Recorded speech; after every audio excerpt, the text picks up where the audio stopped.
중요한 교리들은 같은 본문을 여러 번 전할 때가 있습니다.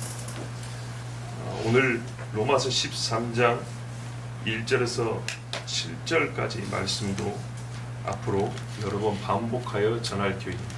오늘 먼저 5절까지 읽었는데요. 이렇게 반복하여 전하려고 하는 이유는 말 그대로 중요하기 때문이죠. 어떤 의미에서 중요하냐면 상당히 생각보다 본문에 대한 오해가 크기 때문이고, 또 어떤 의미에서는 지금까지 우리가 읽는 성경 말씀 중에서 본격적으로 드러내놓고 국가 권력 내지는 권세자들과 교회, 신자의 관계를 직접적으로 다루는 주제이기 때문에 우리가 보통의 경우에는 많이 생각지 아니하고 또는 언급하지 않는 주제이기 때문에 우리가 좀 여러 번 심층적으로 묵상하고 연구하고 들어야 될 필요가 있기 때문입니다. 그러면서 권력에 대하여 다각도로 생각해 볼 수 있는 기회가 됐으면 좋겠고요. 그 어느 때보다 우리가 좀 민감하게 생각하는 주제 아니겠습니까? 또 신자의 뭐랄까요, 책임, 그러니까 사적인 영역이 아니라 공적 영역, 그것도 국가 사회 안에서의 신자의 책임과 권리 의무에 대한, 역시 우리가 더 깊이 하나님의 뜻을 들을 수 있는 좋은 기회이기 때문에 몇 차례에 걸쳐서 증거하려고 합니다. 오늘은 첫 번째 시간으로 본문 말씀을 1차적으로 말 뜻은 풀어야 되지 않겠습니까? 말씀의 뜻을 풀어 이해하고, 그 다음에 오해 내지는 말씀을 받는데 장애가 되는 것들은 제거해야겠죠.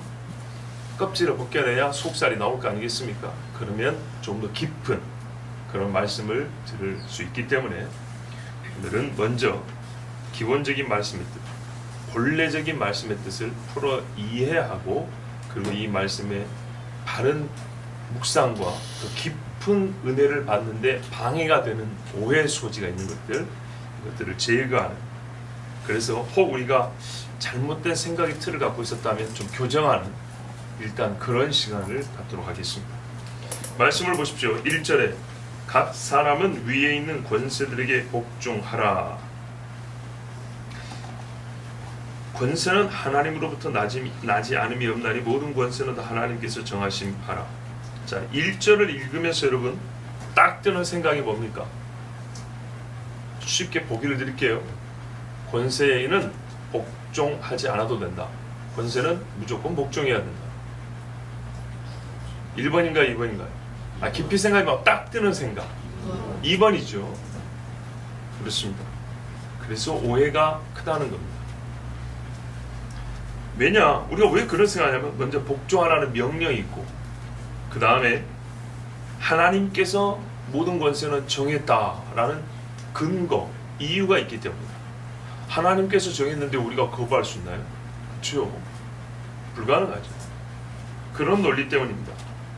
그런데 여러분, 우리 번역에 본래 원문에서 빠진 문구가 하나 있어요. 그 문구를 집어넣고 다시 읽어보면 사뭇 다른 뜻이 됩니다.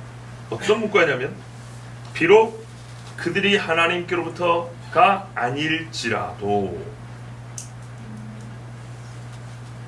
에이메 아포데오 아이라는 헬라어가 빠졌습니다.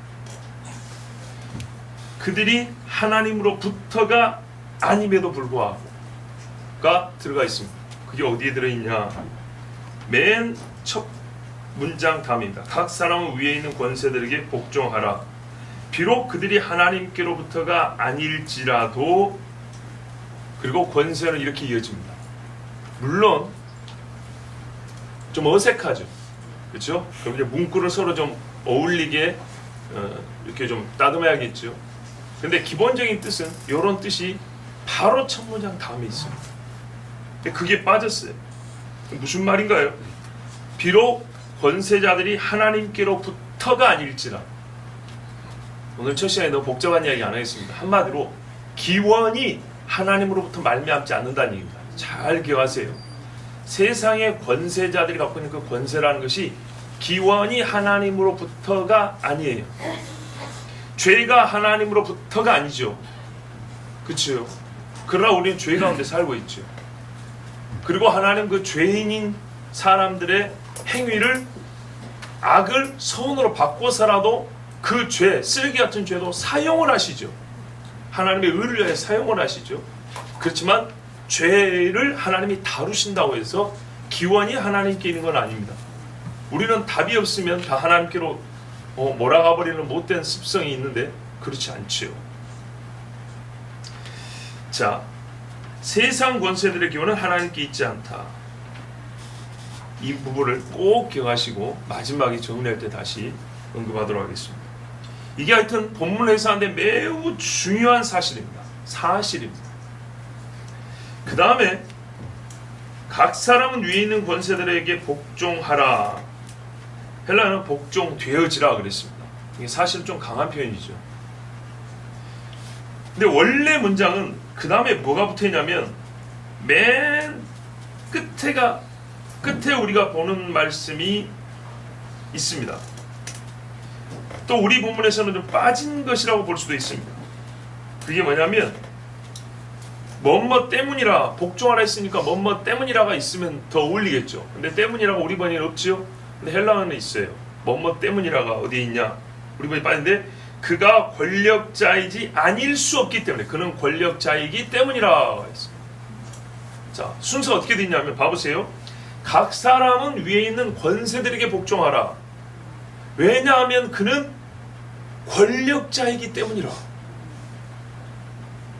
같은 말이 거의 반복이죠.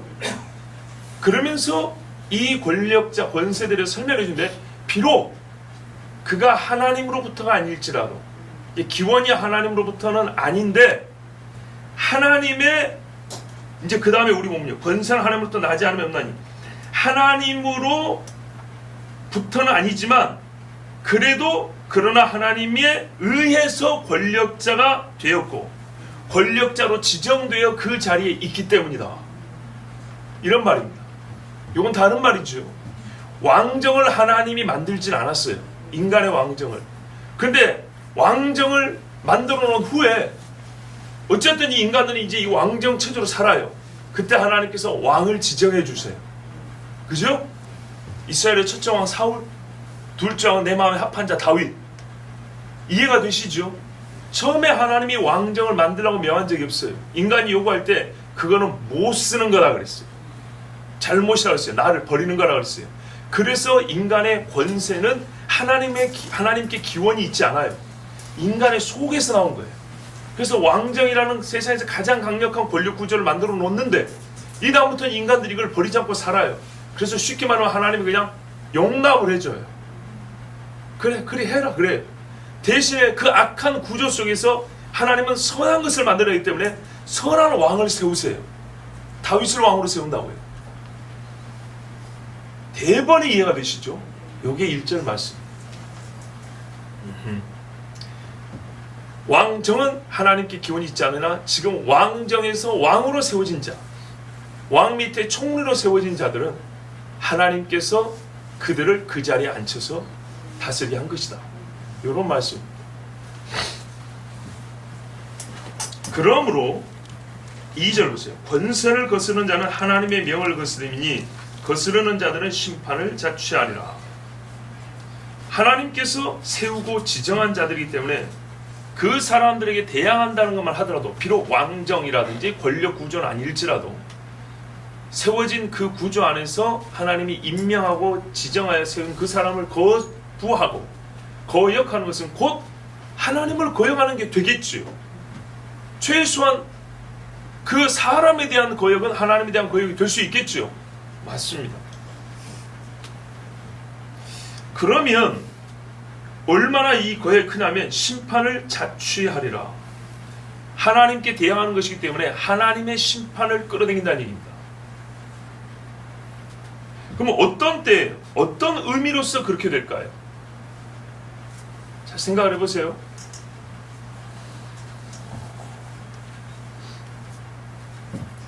다윗이 사울을 거역하지는 않았어요. 그렇죠? 그런데 하나님께서 사울이 다윗을 미워했어요. 그러자 누구를 버렸냐면 사울을 버렸어요. 이런 묘한 관계가 있습니다. 하나님께 사울을 지정했으면 적어도 하나님께서 사울이 다윗 죽이러 가는 것 때문에 사울을 죽일 필요까지는 없잖아요. 그렇죠. 이 말씀은 아랫사람이 잘못하면 너 죽을 줄 알아, 이런 경고처럼 들리는데 역사 중에 실제로 보면 위에 있는 자가 하나님 앞에 죽임을 당하는 경우도 있어요. 자, 그러면 이 말씀을 우리가 액면대로 봤을 때 그 액면 이면에 말이 거짓이 진술됐다는 게 아니라 이게 사실인데 그 사실 이면에 우리가 한 층이 아니라 두 층, 세 층의 깊이 있는 그 아래층 위 또는 높은 층 위에 하나님의 말씀이 함께 묶여져 있다는 것을 짐작할 수 있겠죠. 3절을 보십시오. 다스리는 자들은 선한 일에 대하여 두려움이 되지 않고 악한 일에 대하여 되나니. 바로 이런 경우입니다. 왕, 이제 지금 제가 대표로 왕이라고 그랬어요. 고대로부터 유명한 권력 구조의 가장 위에 있는 자가 권세 중에 최고는 왕이니까 뭐 황제라고 해도 되고요. 왕이 어떤 경우에 하나님이 지정한 자로서 사람이 그를 거역하면 하나님께 오히려 내가 심판을 자초하게 되느냐, 그 신뢰 그리고 대표적인 원리를 말해줍니다. 보세요. 다스리는 자들은 선한 일에 대하여 두려움이 되지 않고, 기본적으로 이런 사람들은 다스림을 받는 자들에게 두려운 존재입니다. 그렇죠. 두려운 존재인데 어느 때에 두렵냐면 악한 일에 대하여 되나니. 그랬어요. 악한 일을 하면서도 권세를 두려워하지 않는다. 저항한다. 이 사람에게는 심판이 있는 거예요. 이제 아까는 사울이 왕이었지만 다윗이 왕이라고 생각해 볼까요? 다윗이 왕일 때 압살롬이 다윗에게 거역했어요. 겁없이 궁에 들어가서 왕의 후궁, 다르게 말하면 본인의 작은 엄마라고 부를 수 있는 여인들을 겁탈했죠. 겁이 없었어요. 그러자 어떻게 했죠? 하나님의 심판으로 죽습니다. 만일 두려워하지 않고 살고 싶으면, 그 말씀입니다. 네가 권세를 두려워하지 아니하려느냐? 무슨 말입니까? 권력자들을 두려워하지 않고 살고 싶으냐? 그러면 아까 그랬죠. 악을 행하면 두려움이 된다 그랬죠. 그 사람들하고 두려움 없이 살고 싶으면 선을 행해라. 우리가 흔히 하는 말이 있죠. 도둑은 지발절에서 경찰이 저기 있어도 지가 돌아가고 도망간다고. 죄 없는 사람은 경찰이 있으나 마나 오히려 큰 소리 치죠. 나 왜 안 보여주냐고. 성경에 글쎄요, 죄 없는 사람은 사자같이 담대하다. 그러니까 이 권세자들이 두려움이 되지 않으려면 선을 행하라. 오히려 칭찬을 받을 것이다. 그 선한 일로. 누가요? 권세자들이. 그렇잖아요. 권세자들이 두려운 뭐예요? 악을 행하면 잡아가고 때리니까 두렵잖아요. 그럼 선을 행할 때는 물론 하나님께서 상을 주시는 거지만 다이렉트로 하나님이 상을 주는 게 아니라 권세자들을 통해서 줄 거 아닙니까? 그래서 사회가 제대로 돌아갈 때는 표창장도 있고 공로상도 있고, 그죠?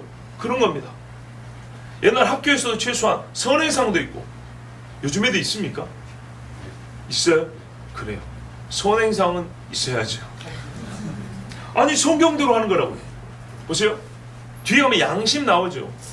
기본적으로 물론 이거는 보편적인 사람들의 양심을 말하는 것보다는 이 상황에서 우리가 어떤 의미에서 복종해야 되나 말하지만, 일반적으로도 우리 로마서에 말씀한 대로 양심을 갖고만 있어도 하나님이 주신 우리 마음속에 내재되어 있는 하나님의 법을 일부 알기 때문에 무엇을 상을 줘야 되고 무엇을 벌을 줘야 하는지는 다 알아요.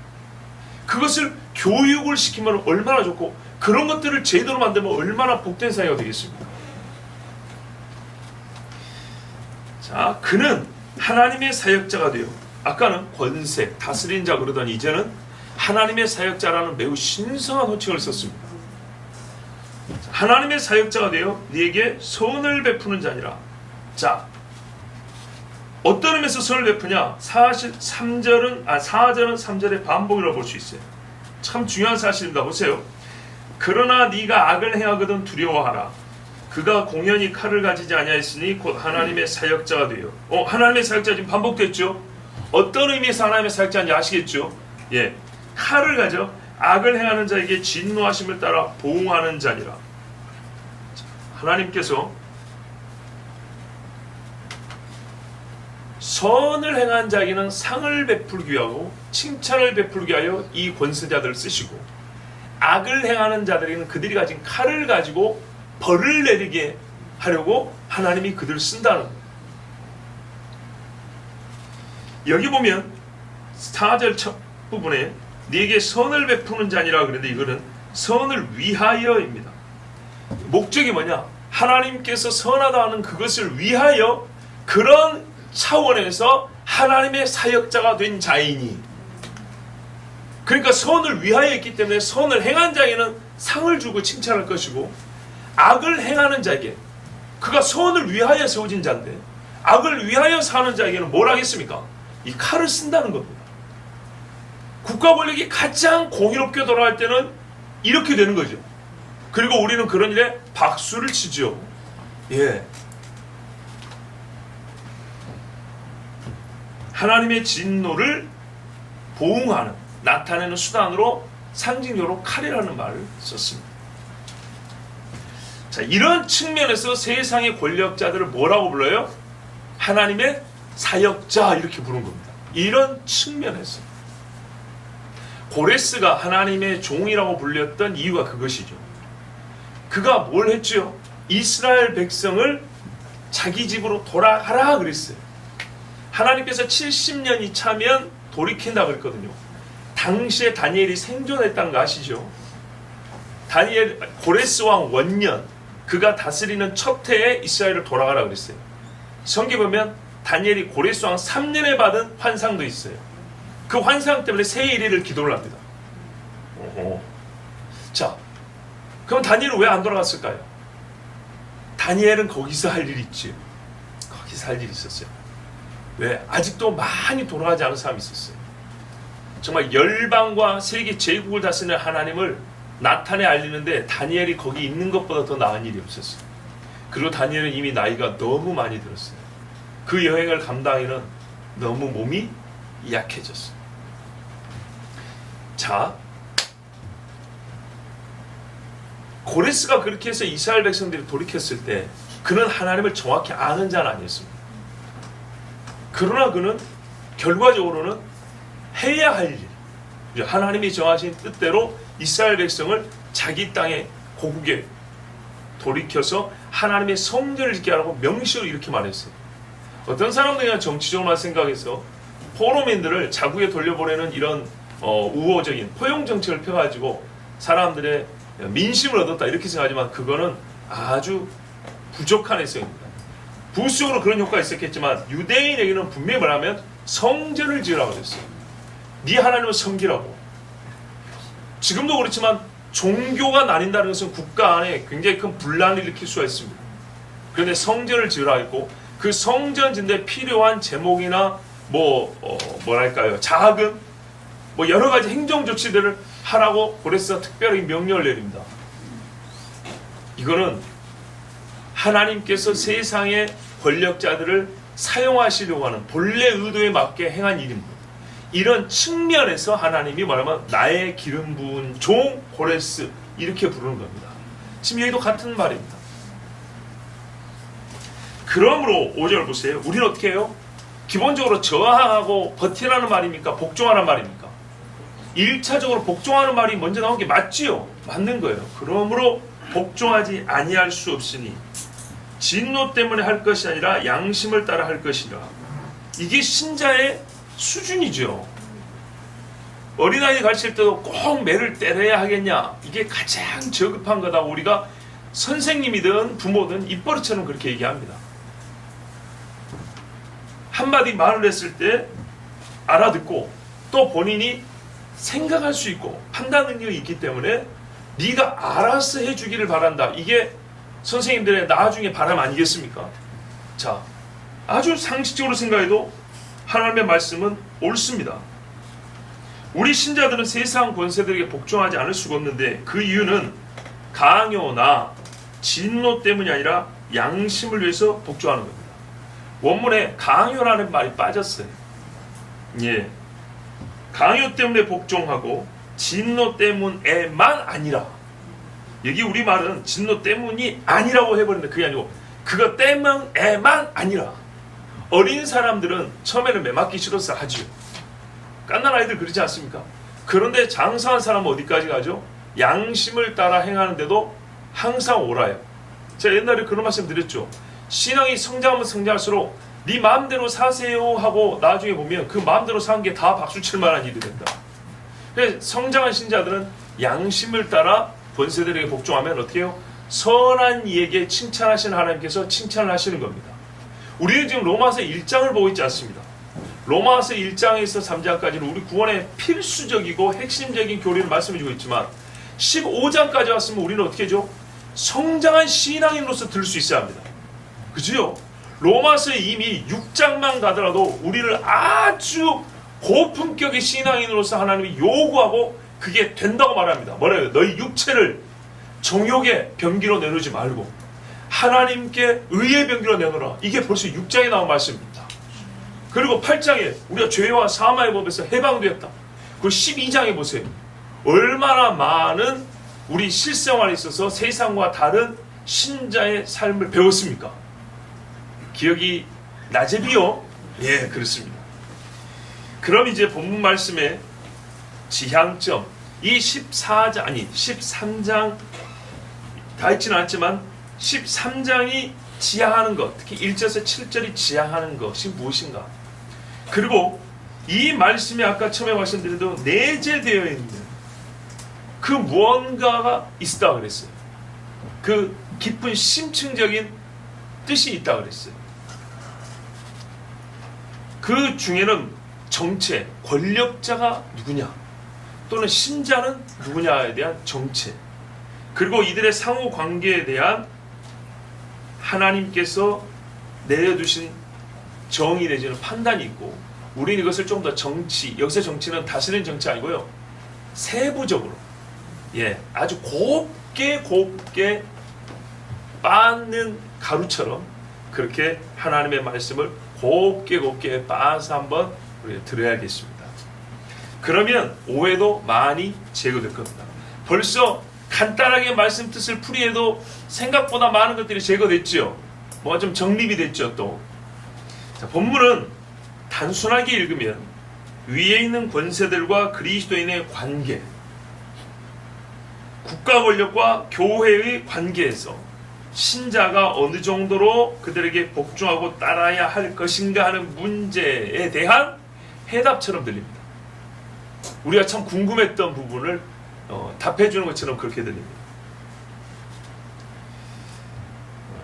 그러나 하나님의 명령, 복종하라와 그들은 어떤 자들이냐라고 그 정의에 대하여 하나님이 주신 진술, 이 안에 내재되어 있는 어떤 전제가 있습니다. 이 전제 조건이 먼저 밝혀지지 않으면 말씀의 본뜻을 크게 오해할 수 있습니다.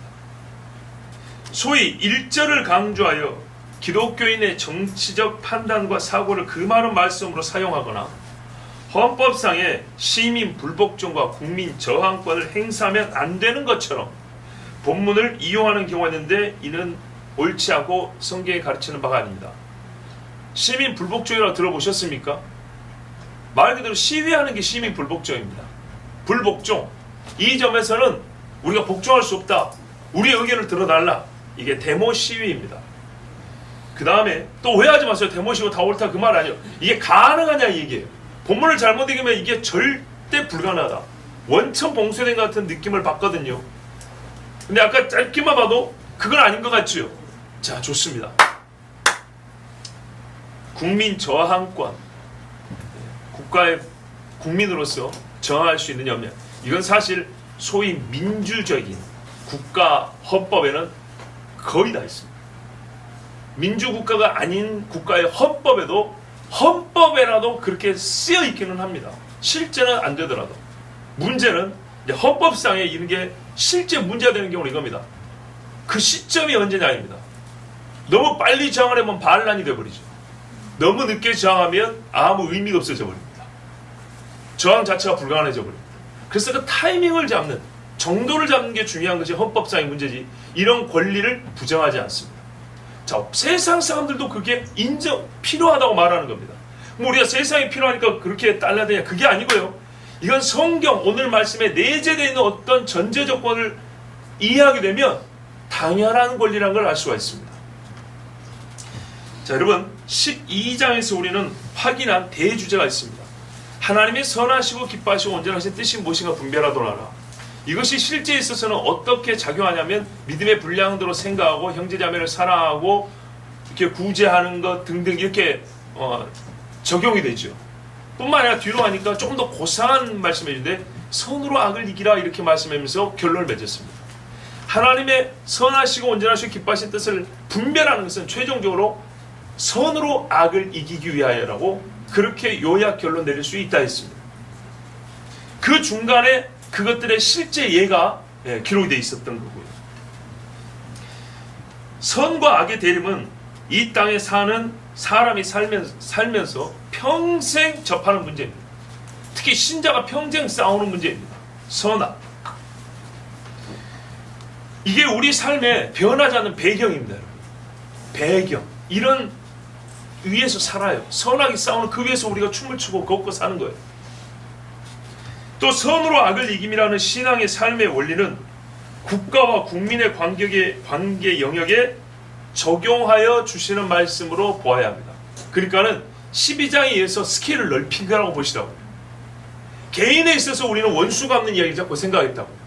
그런데 스케일을 넓히면은 국가 제도 안에서 국가와 국가 또는 국가와 국민 사이에서 선과 악의 대립이 있고 하나님께서는 힘을 사람은 악을 위해 쓰려고 하지만 선을 위하고 쓰시려 하기 때문에 선을 위하여 하나님의 사역자로 세움을 받은 자니 이런 식으로 세상 권력자들을 하나님은 다스리세요. 그러나 그들 중에 어떤 이는 사실은 거의 다가 하나님의 손을 벗어나려고 하니까 문제가 되는 거죠. 자, 그렇기 때문에 선과 악의 이 대립 구도와 선으로 악을 이김이라는 삶의 신앙인의 삶의 원리를 국가적 차원에서 넓힌다면 우리 신앙인이 어떻게 국가의 관계에서 선으로 악을 이기며 살 것이냐 할 때 가장 먼저는 하나님께서 국가 권력 내지는 세속 권력을 선을 위하여 하나님의 사역자로 쓰는 데에는 어떻게 하라고요? 우리가 거기에 함께하는 것이 선으로 악을 이기는 것이고 우리가 선하게 사는 거예요. 맞죠? 그런데 그러면 반대 측면은 어떻게 되죠? 국가 권력이 당연하게 항상 선을 위하여 그 힘을 쓰나요? 아니라는 거죠. 바로를 보세요. 이스라엘 쳐왔던 느부갓네살 왕 봐보세요. 이 사람들은 또 헤롯을 보면 알지만은 하나님을 부정하고 하나님을 거역하는데 그 권력을 씁니다. 빌라도와 헤롯은 예수님을 못 박아 죽였습니다. 자, 그 경우에 예수를 못 박아 죽여라 하고 했던 사람들 잘한 거네요, 그럼? 아니죠. 아니죠. 그럴 때는 복종하는 게 아니죠. 예. 예수님이 성전을 막 엎어버렸어요. 그때 대제사장과 여러 제사장들 와서 예수님을 못 죽여서 이를 막 빡빡 갈았어요. 자, 그럴 때 우리는 위에 있는 권세에 복종하니까 대제사장 편에 서가지고 저 예수를 돌로 쳐 죽이자. 그러면 될까요? 아니죠. 예, 맞아요. 그들은 선을 위하여 세워진 자들이기 때문에 본래 그들이 선을 위하여 사역할 때 우리는 선을 행하는 신자로서 그들 편에 있는 것입니다. 이게 선으로 악을 이기는 겁니다. 선으로 악을 이기려 할 때도 아무 힘이 없이 되는 건 아닙니다. 하나님은 선으로 악을 이길 수 있는 힘을 주시는데 원래는 국가 권력이 선으로 악을 이길 수 있게 하여 하나님이 세워주셨다는 겁니다. 인간은 그렇게 원하지 않았을지라도. 자, 그러나 그렇게 되지 않는다면 우리 사람들은, 특히 신앙인들은 그 국가 권력에 항상 복종할 수는 없는 것입니다. 우리는 세상의 권세를 자연 상태에서 인간이 세운 제도의 결과물로만 볼 것이 아니라 하나님께서 세상을 다스리는 방편으로서, 말씀이 그러죠. 하나님의 사역자라는 표현을 쓰죠. 다시 말해 하나님의 공의의 통치를 위하여 허락하고 사용하는 힘으로써 먼저 바라보아야 함을 깨닫습니다. 이 말씀 통해서 우리가 깨닫는 것들이 여러 가지 있는데 이것입니다. 세상 권세라는 게 하나님과 무관하게 자연인이 자연 상태에서 개발하여 장착한 인간 삶의 어떤 좋은 그 도구가 아니고 하나님께서 그들은 그들의 목적에 있을지라도 하나님께서 선을 이루기 위하여 사용하시는 수단이구나. 자, 이렇게 우리는 먼저 깨닫습니다. 3절에 그리 되어 있죠. 3절에 7위자는 악한 일을 행할 때만 두려운 자가 된다 하지 않았으며 선한 일에는 칭찬하는 자라 하지 않았습니까? 그렇죠. 또 5절을 보십시오. 양심을 위하여 복종한다 하지 않았습니까? 바로 이 시점에서 우리는 본문에 내재되어 있는 전제 조건이 무엇인지를 확인해 보아야 합니다. 자, 양심을 따른다는 것이 곧 순전히 인간이 만든 인간의 의도대로만 쓰라고 준 권력이 아니라는 것을 의미한다는 뜻입니다. 2장에 보면 사람이 양심대로만 가도 하나님의 율법을 근접하게 따라갈 수 있다 했기 때문에, 자, 이쯤 되면 이제 뭔가 좀 깊은 것이 있고 뭔가 이렇게 지금 보세요. 제한이 되어 갖고 있죠. 처음에는 무조건 복종이란 것 같은데 생각을 해보니까 무조건은 아닌 것 같아요. 그랬죠. 그럼 내재되어 있는 전제 조건이 있다고 그랬어요. 그래서 오늘 본문의 제목이 뭡니까? 설교 제목이 권세자들이 복종하는데 무조건의 명령에 조건이 있다는 거예요. 예, 명령은 무조건이 있는데 가만 보면 무조건이 아니에요. 그것을 우리 탐구하는 정신, 하나님 주신 지각을 사용하면 필요한 겁니다. 자, 여러분, 내재되어 있는 전제 조건이란 것은 권세들이 선과 악에 대한 명직, 맑고 밝은 기준을 가지고 있고 그에 따라 정당한 판단을 내린다는 인정입니다. 자, 말씀대로 하면 세상 권세들은 타락하지 않았다면 어떻게 작동을 하냐면 선과 악을 분명히 가려요. 그래서 선한 자에게는 칭찬하고 악한 자에게는 칼을 휘둘러요. 그치요? 이게 내재되는 전제 조건이에요. 여기서 권력이 일탈해버리면 하나님은 그 권력을 나의 사역자라고 쓰지 않아요. 만일 이것이 보장되지 않는다면 우리가 양심을 따라 권세에 복종한다는 것이 무슨 의미가 있겠습니까? 그들이 선과 악을 분별하지 못하는 자들이랍니다. 양심이 무슨 소용이 있겠냐고요. 선과 악에 대한 바른 판단과 권력 행사가 있을 때야 그들은 조건부로 하나님의 사역자라 불려진다는 것을 꼭 기억하셔야 돼요. 말씀이 그러잖아요. 하나님의 사역자가 어느 때 자기 욕심을 이룰 것이 허락된 적이 있었습니까? 성경에서 그런 예를 본 적이 있습니까? 없습니다.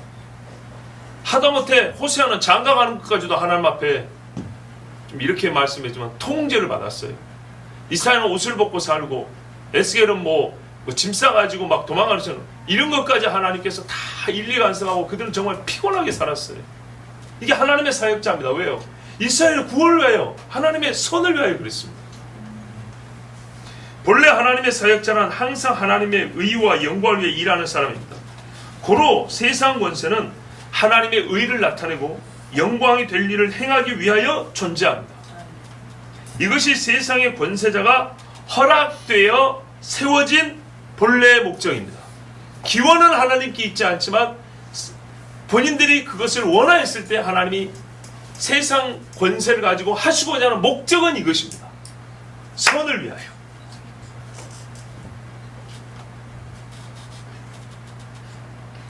새벽에 하나님 말씀 듣는 기쁨도 있고 육체를 이겨내느라 고생이 많습니다. 제가 일을 위하여 하나님의 사역자가 되었으니 여러분도 말씀에 복종하시고 지금은 잘 들으시기 바랍니다. 그러나 죄인이 권세를 잡았기 때문에 세상의 권세자들도 전부 다 죄인이잖아요. 죄인이 권세를 잡았기 때문에 하나님의 사역을 감당함에 원천적으로 부분적일 수밖에 없고 오류가 있는 것은 당연합니다. 다윗 같은 경우도 보세요. 하나님이 택한 자라고 마음에 합한 자라 했지만 그가 저지른 범죄는 무시무시했습니다. 권세가 주는 황홀함에 취해 도리어 하나님의 공의를 파괴하려 하는 경우가 많고 하나님께 돌릴 영광을 가로채는 자들이 무수히 많고 이 영광은 내가 이러는 중간 하나님이 쳐버리는 왕들이 있죠. 그 가로채는 자들이 무수히 많습니다. 그러므로 이때는 스스로 자기 권리를 떠난 천사들과 같이 여겨져 자기 지위를 떠난 천사들처럼 여겨져 한때는 하나님의 사역자로 혹 불렸을지 모르지만 그들에게 주어진 권세가 철회돼요. 또 그들에게 복종하는 것이 허락되지 아니하여 하나님께 버림받는 자들이 있습니다. 본인이 하나님의 사역자에게 포기했기 때문에, 버려버렸기 때문에. 그래서 잠시지만 다윗은 아들에게 쫓기는 신세가 됐고, 느부갓네살 왕은 7년 동안 미치광이로 들을 뛰돌아 다녔습니다. 그러므로 이러한 사실로부터 현실 세계에서 개인 대 개인보다는 국가 권력이 교회와 신앙인에게 미치는 영향이 크고 심각하다는 것을 유추할 수 있습니다. 우리는 개인이 막 칼을 휘두르진 않잖아요. 소위 공권력을 휘두르진 않습니다. 그치요? 그렇기 때문에 힘의 행사가 같은 힘의 행사라도 새끼손가락으로 누르는 거하고 주먹으로 빵 치는 힘이 다르듯이 이런 관계가 있기 때문에 이 사람들의 힘을 어떻게 쓰느냐는 교회와 또는 신앙인들 삶에 엄청난 영향을 미친다는 걸 알 수 있습니다. 그러면 그 힘이 바로 사용될 수 있도록, 하나님의 사역자로 사용될 수 있도록 우리가 해야 할 일이 있겠죠. 그건 한번 계속 시간이 되는 대로 말씀 전하도록 하겠습니다. 자, 일단은 이 힘이 영향이 매우 크다는 걸 알 수 있습니다.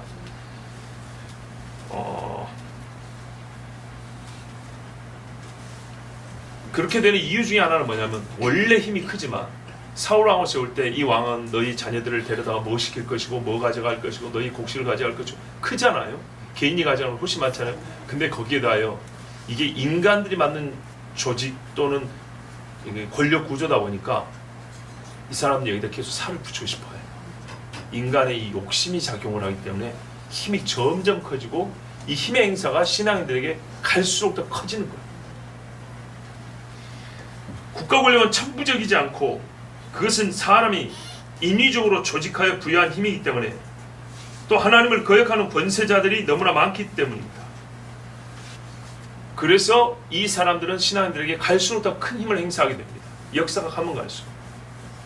국가 힘이 세지면 세질수록 교회를 보호하는 쪽보다는 핍박하는 쪽이 커지는 것을 그래서 보게 됩니다.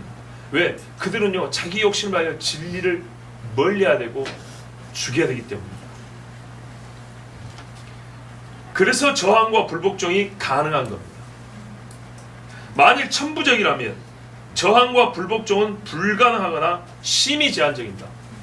하나님께서 절대적으로 이 사람들을 세우고 신임해버리고 네가 뭘 해든지 무조건적으로 옳다라고 하나님이 그렇게 판단한다면 우리의 저항은 불가능하죠.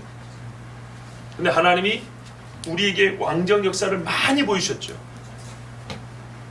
그들은 하나님을 거역했고 그 거역할 때 오히려 선지자들은 그들을 거역하는 소리를 뿜어냈습니다.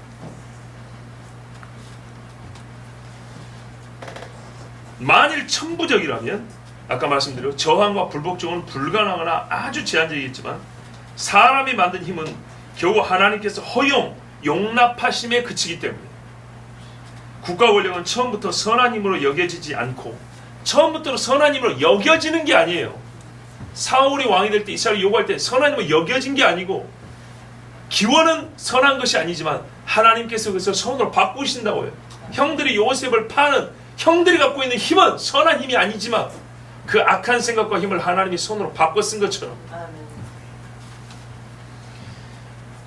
또 본연의 책무를 저버릴 때는 국민이나 신자의 저항과 거부는 그래서 가능합니다. 즉 세상 권력은 제한적인 효용성을 가지고 있을 뿐입니다.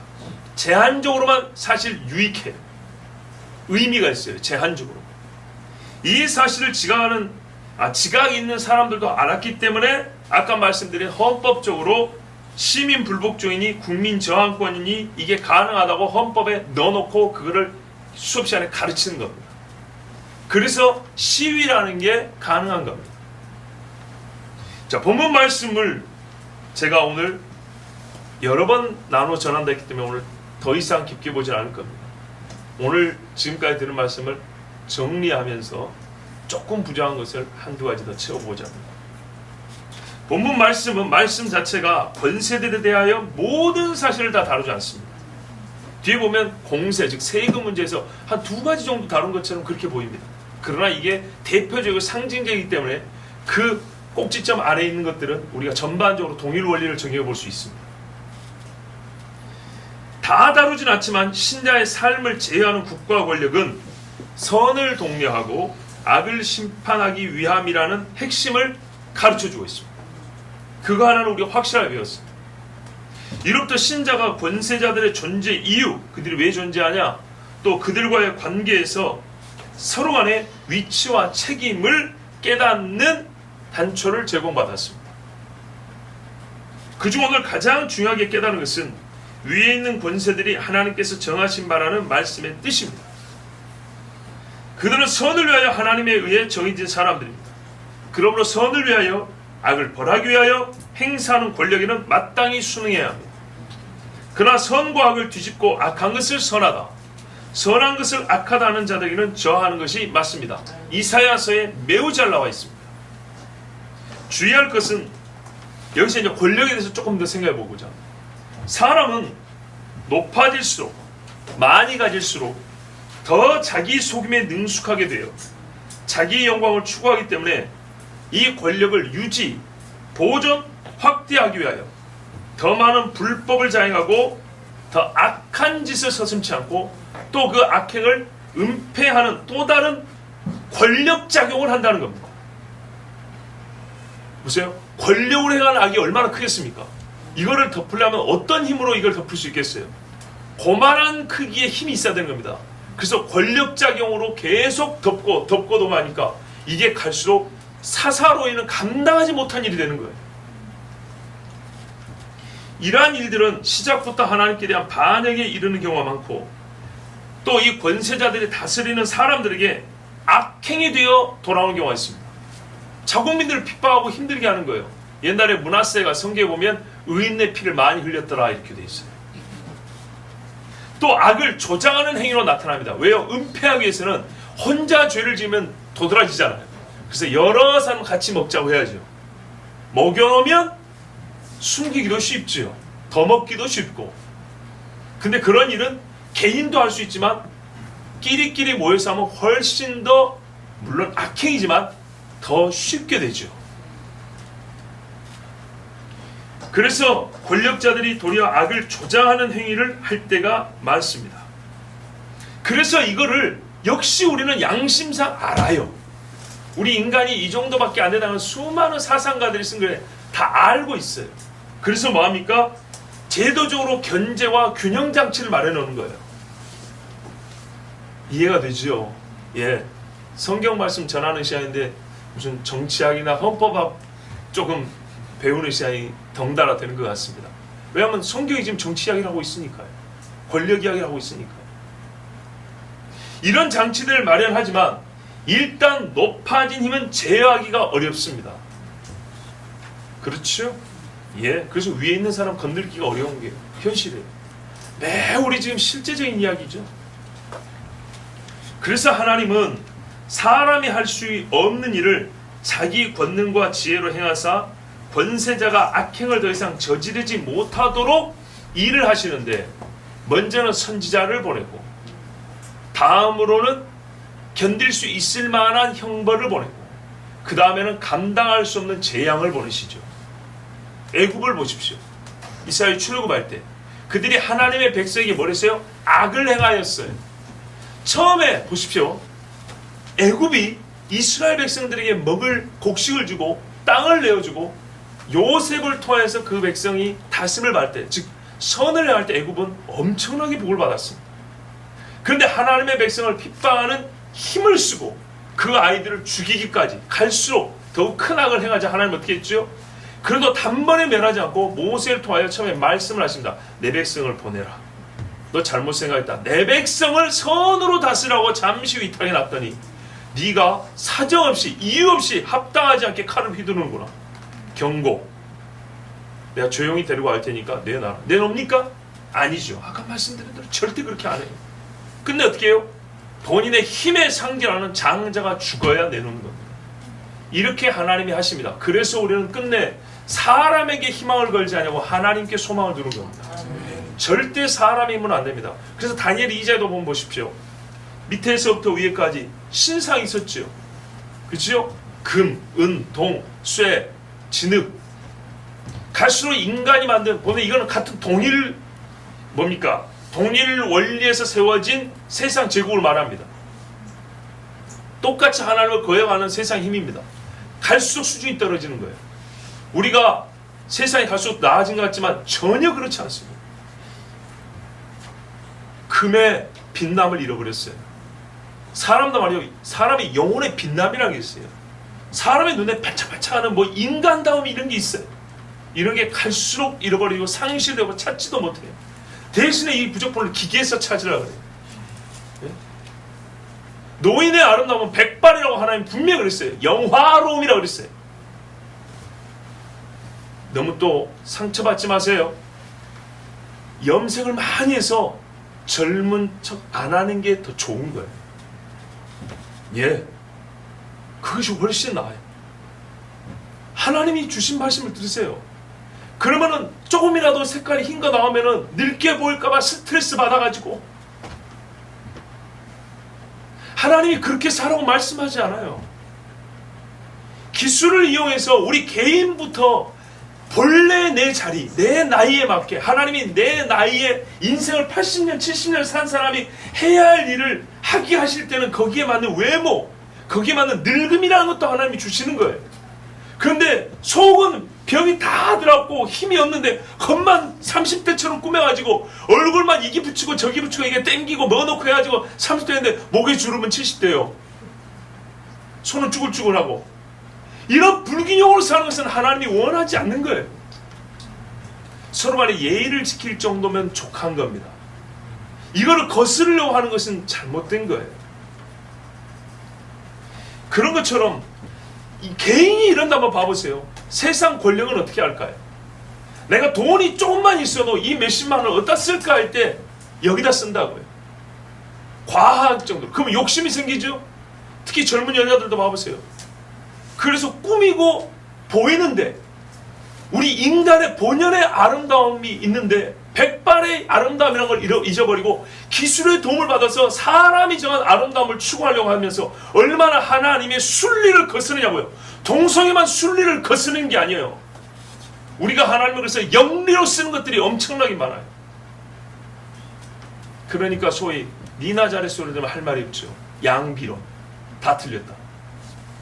어떤 경우는 이 틀린 걸 반드시 꼬집고 고쳐야 되는데, 이쪽에서 너는 뭐 잘했어 이렇게 해버리면 양심상 더 말을 못하죠. 그래서 어떻게 해요? 같이 비참한 상태로 계속 가는 거예요. 그냥. 하나 고치고 깨달으면 또 나도 하나 고치고 이러면 서로 발전하는데, 니나 나나 다 못하니까 조용히 있자 이러면은 갈수록 무너지는 거예요. 여러분, 이렇게 해서 세상 권력이, 세상의 힘이 악을 저지르는데 눈 감아주고 봐주고, 우리 교회도 잘못한 거 많으니까 뭐 그냥 넘어가지, 이런 식으로 해서 나은 게 뭐가 있습니까? 우리는 궁극적으로 모든 것을 다 완벽하게 해서 말하는 자들이 아니에요. 우리는 모든 것을 다 잘하기 때문에 세상을 향하여 주님께로 돌아서 회개하러 말하는 게 아닙니다. 우리는 여전히 회개하면서 회개하러 외치는 사람들입니다. 성경 우리는 자라간다 그랬어요. 자라가면서 이제 겨우 열매 하나 맺을까 하면서 봤지, 이렇게 맺어야 되는 거야 라고 가르치는 사람들입니다. 제자들 봐보세요. 예수님 앞에 3년 따라다니면서 얼마나 참 부끄러운 게 많습니까? 그 부끄러운 게 많은데도 주님이 보내니까 가서 외치지 않습니까?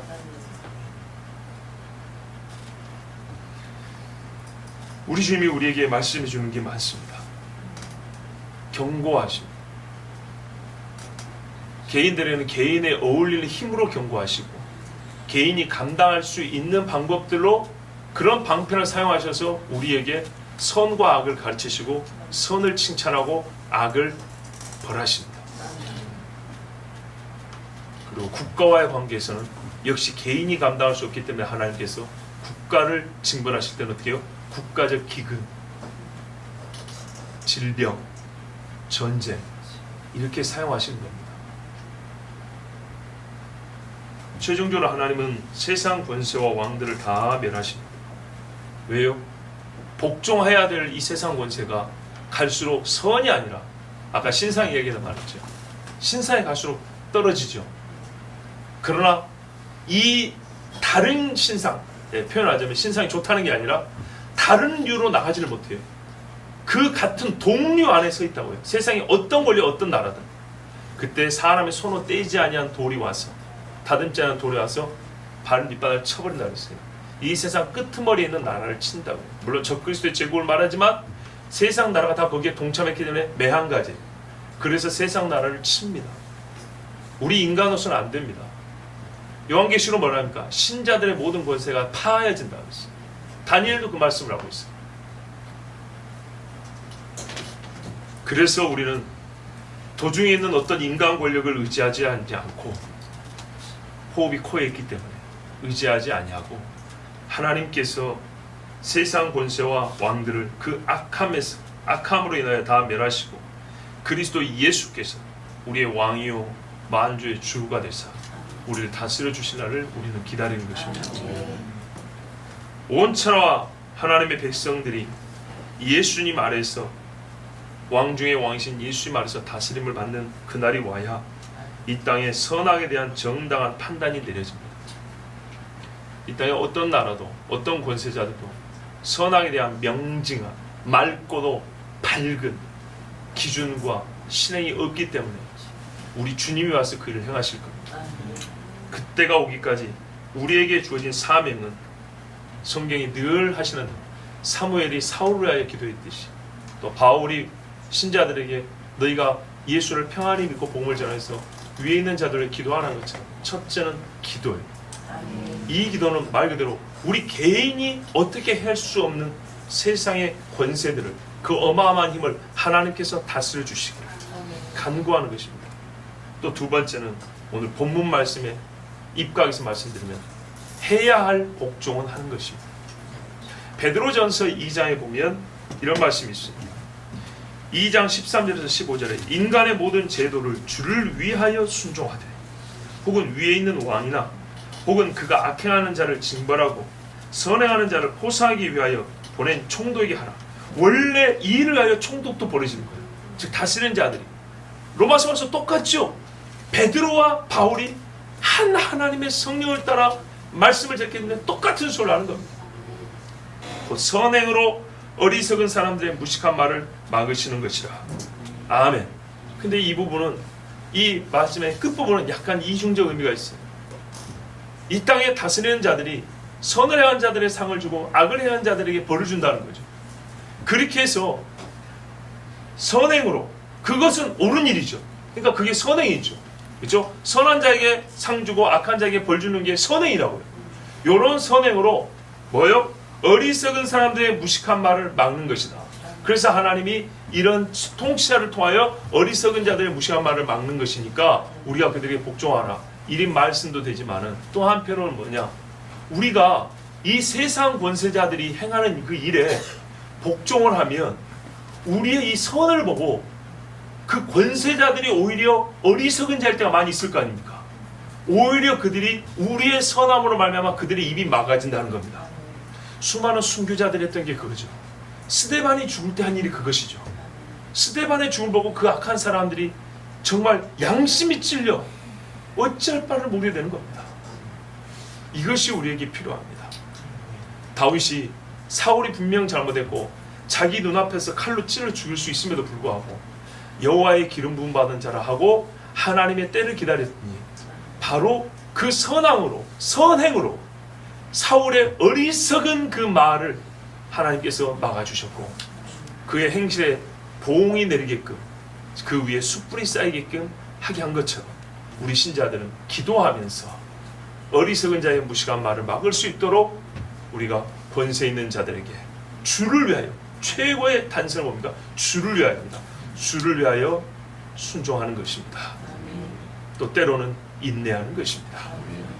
이 일은 쉽지 않기 때문에 또한 이 일을 행할 수 있는, 분별하고 정도를 정할 수 있는 지혜를 달라고 우리 하나님께 기도해야겠습니다. 기도하겠습니다. 하나님 아버지 감사합니다. 어린 자